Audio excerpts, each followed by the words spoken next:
तो बंधुरा आज के আমরা শিখব find the perimeter whose side are 28 centimetre. তা প্রথমে আমরা লিখব the side of a square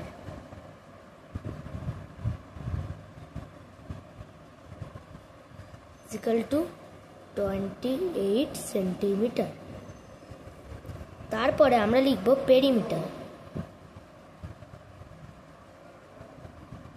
perimeter is equal to 4 into side কেন কি এখানটায় চারটে সাইডই আছে, স্কোয়ারে চারটে সাইডই হয়। তারপরে আমরা লিখব 4 ইন্টু 28, সাইড মানে 28 বোঝাচ্ছে কেন কি এখানে সাইডে 28ই লেখা আছে, ঠিক আছে, আর 28 সেন্টিমিটার।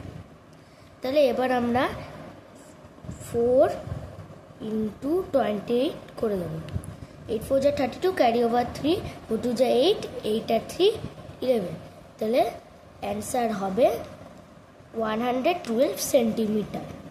ওকে বন্ধুরা, তাহলে এটাই আজকে আমাদের ম্যাথ শেখার ছিল। এই যে আমি আজকে আপনাদের শিখিয়ে দিয়েছি।